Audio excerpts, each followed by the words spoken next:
불매운동이 경제적으로 손해라는 이유로 일본에 양보하자는 주장은 악마의 영혼을 파는 것과 똑같다. 호사카 유지 교수가 한 말입니다.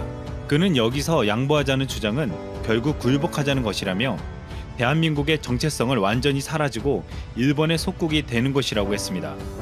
지난 14일 리얼미터 여론조사에서 국민 4명 중 3명이 일본 경제보복 철회하지 않으면 불매운동을 계속하겠다고 했습니다. 놀랍게도 일본 제품 불매운동에 대한 의지는 20대 집단에서 가장 강하게 나타났습니다. 20대는 일본 문화를 좋아하고 일본 여행을 즐겨하는 세대였습니다. 하지만 일본의 경제 도발에 일본 불매운동은 SNS로 급속도로 퍼졌고 20대는 가장 크게 들고 일어났습니다. 20대에서는 일본의 침략사제 배상 시점이라는 응답과 일본의 침략사제 배상 이후에도 지속할 것이라는 응답이 56.4%로 전 연령층에서 유일하게 50%를 넘었습니다. 한국이 지난 12일 일본의 전략물자 수출 심사 우대국에서 제하기로 한 가운데 일본 기업들은 이보다 불매운동을 더 걱정한다고 현지 언론이 전했습니다. 최근 일본 수출 규제로 일본산 불매운동을 불붙게 한 일본의 유명 브랜드 유니클로의 신용카드 매출액이 한 달 만에 70%나 급감한 것으로 나타났습니다. 렉서스, 도요타 등 일본 수입차는 32.2%나 줄었습니다. 일본의 한 자동차 업체는 양국 관계 악화가 수렁에 빠지고 있다며 장기화를 염려하고 있습니다. 그 외에도 7월 달에 맥주가 35%, 사케가 42%, 승용차가 34%, 골프채가 38%나 감소했습니다. 지난달 전체 소비재 수입은 746억 달러로 6% 증가했으나 일본산 수입은 13.8% 감소한 29억 달러를 기록했습니다. 일본 대기업 간부는 마이니치 신문에 단기적으로 판매 실적에 영향이 나타나고 있다며 한국 소비자들의 불매운동은 상당히 지독하다고 했습니다. 한국의 일본 관광 보이콧은 그 정점을 향해 가고 있습니다. 한국인 관광객 비율이 특히 높은 규슈 지방이나 도토리현 등에서는 지난해 초부터 시작된 일본의 잇따른 경제 보복 이후 한국인 관광객 수가 급감해 지역 경제가 큰 타격을 입고 있습니다. 오키나와 나하시 관광청은 한국의 단체 관광 수주액이 이달은 전년 대비 80% 감소했고 9월달은 90% 감소한 것으로 나타났다고 했습니다. 오키나와의 한국계 여행사는 사무실을 폐쇄했고 이런 감축에 나섰습니다. 지난해 관광객 중 한국인이 47%나 차지했던 규슈 지역도 충격이 작지 않았습니다. 후쿠오카의 한 대형 호텔은 7월 한국인들의 예약 취소가 30%나 늘었다고 분위기를 전했습니다. 현대경제연구원 보고서에 따르면 한일 갈등으로 한국인의 일본 여행이 80%가량 감소할 경우 내년 일본 경제 성장률이 0.1%포인트 하락할 수 있다는 분석이 나왔습니다. 일본의 9만 6천 명의 일자리가 사라질 것으로 추정되고 성장률 하락 체감도는 일본이 한국보다 9배나 클 것이라는 추정 결과도 나왔습니다. 이에 지난달 31일 야마구치 요시노리 일본 사가현 지사는 한국 관광객들이 안 와서 솔직히 어렵다고 털어놓았습니다. 그는 가능하면 지역 간 교류나 민간 교류는 계속할 수 있으면 좋겠다고 말했습니다. 그로부터 2주가 지난 8월 13일 아베 입에서도 똑같은 말이 나왔습니다. 아베 신조 일본 총리는 13일 저녁 한국 관광객이 급감한 본인의 지역구에 갔습니다. 한일 정부 간 관계 악화로 민간 차원의 교류가 중단되고 있다는 상황에 대한 발언이 나오자 한일 관계는 냉각돼도 민간 교류는 지속돼야 한다고 했습니다. 니혼게이자 신문을 비롯한 일본 언론은 한국과 가까운 서일본 지역이 한국 관광객의 급감으로 적지 않은 피해를 입고 있다고 했는데 아베 총리의 이날 발언은 이 같은 상황을 염두한 것으로 보인다고 보도했습니다. 아베 총리를 비롯 아소다로 부총리 겸 재무상, 이와야 다케시 방위상 등 아베 내각의 주요 대신들의 지역구가 관광산업의 의존도가 높은 곳들입니다. 특히 한국 관광객들이 즐겨 찾았던 규슈, 후쿠오카현 11개 중요한 지역구 전체가 자민당 지역입니다. 지금 이들이 민간 교류를 강조하는 것은 일본 현지의 민심 때문이라는 충격적인 폭로가 나왔습니다. 지난 15일 김현정의 뉴스쇼에 나온 26년째 일본에 살고 있는 제1언론인 JP뉴스의 유재순 대표는 일본 분위기를 전했습니다. 지금 현재 일본의 각 기업체, 한국과 무역을 하는 일본 기업과 그리고 지방자치단체장들, 그리고 관광지 자영업자들, 그리고 구마모토현과 같은 현해 현민들 불만이 목까지 차 있다는 것이었습니다. 무관심에서 시작해서 지금은 심각하다 못해 불만이 목까지 차 있는데 그 불만이 아베 정부를 향해 있다고 했습니다. 악화된 한일 관계를 풀어야 하는데 아베 수상과 내각은 전혀 변화를 주지 않고 있다고 했습니다. 그리고 화해할 생각도 안 하고 또 악수할 손도 내밀지 않고 그리고 한국 측의 제안을 받아들이지 않고 있다고 분노했습니다. 심지어 한 일본 기자와 일본 기업가들의 입에서 아베 정권이 이 때문에 휘청거릴지도 모른다는 얘기까지 나왔습니다. 관광 지역의 자영업자들이 생계형이고 그 주민들을 또 책임져야 되는 게 지방자치제 단체장들, 그리고 무역하는 그 기업가들 입장에서는 결국은 장기간 이대로 가다가는 부메랑이 돼서 자기들한테도 떨어진다는 말이었습니다. 처음에 많은 전문가라 지칭하는 사람들이 일본 불매운동은 큰 영향을 주지 못할 것이라고 했습니다. 하지만 우리 국민들은 일본 불매운동으로 한국민의 힘을 보여줬고, 이는 결국 아베 앞까지 가고 있습니다.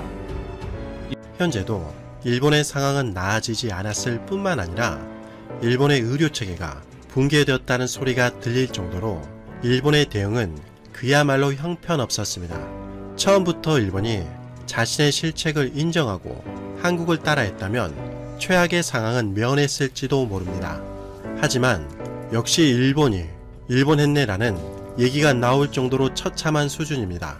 한국의 우수한 대응과 달리 일본 정부가 내놓은 정책마다 자국민들에게조차 심각한 조롱의 대상이 되고 있기 때문이죠.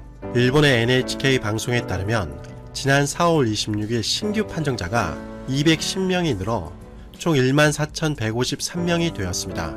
하루당 일본의 신규 판정자가 200명대를 기록한 것은 지난 4월 13일 이후 13일 만입니다.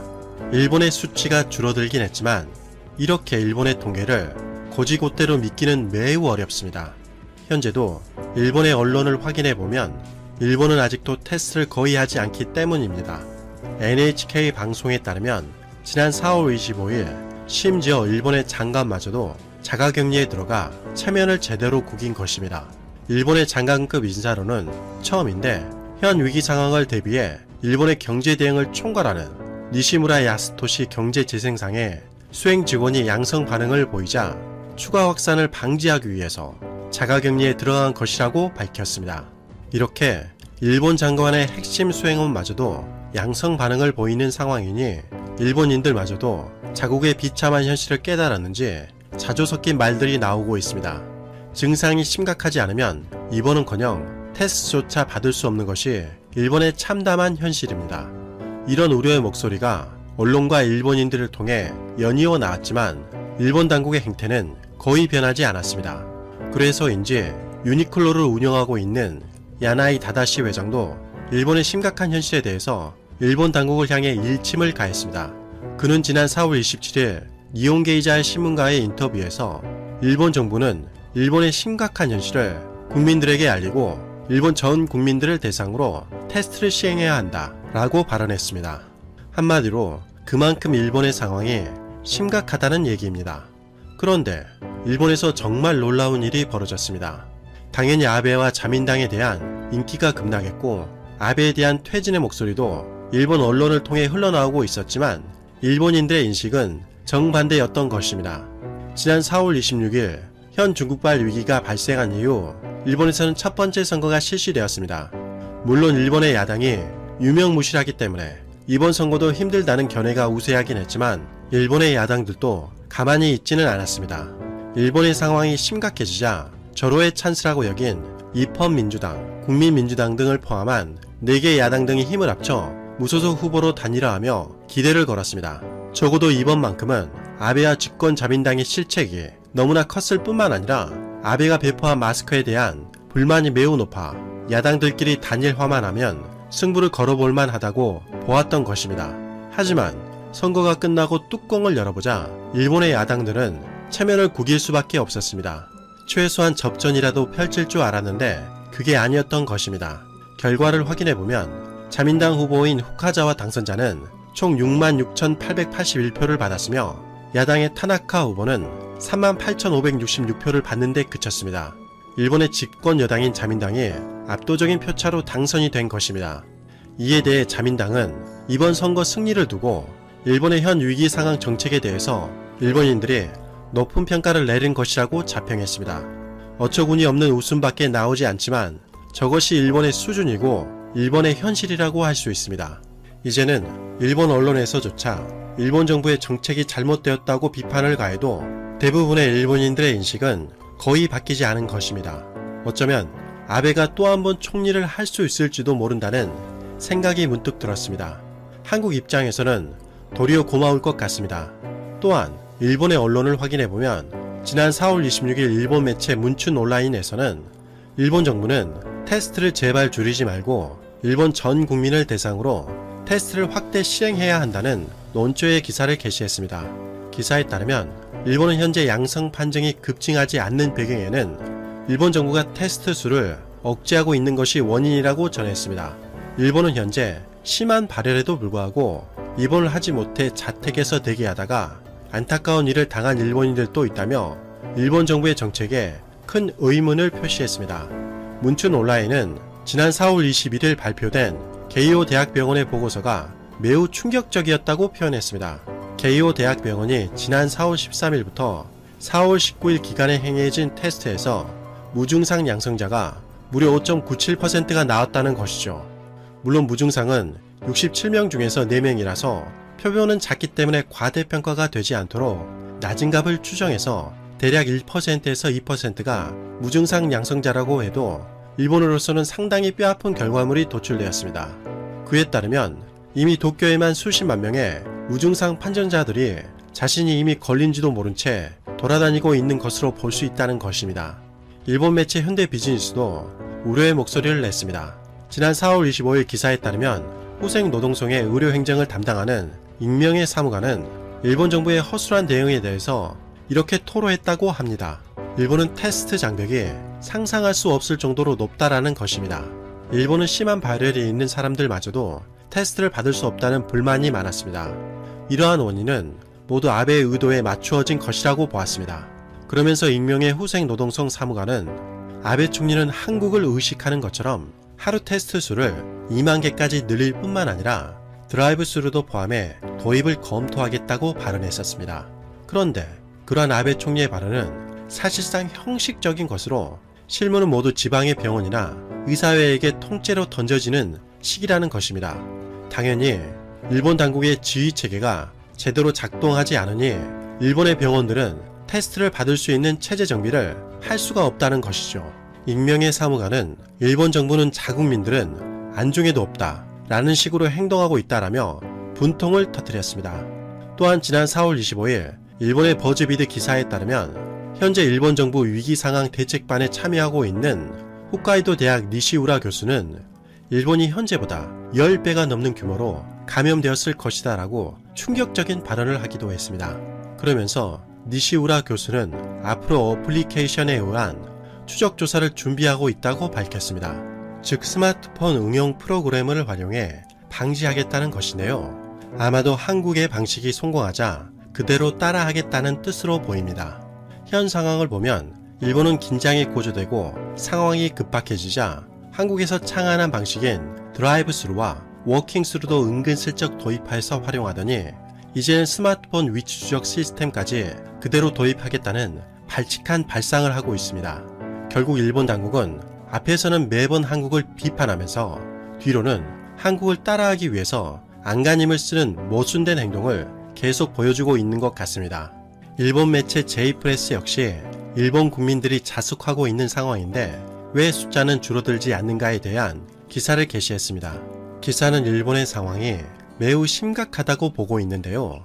그러면서 지난 4월 25일 JB프레스는 이미 일본의 판정자가 100만 명이 넘을지도 모른다고 언급하기도 했습니다.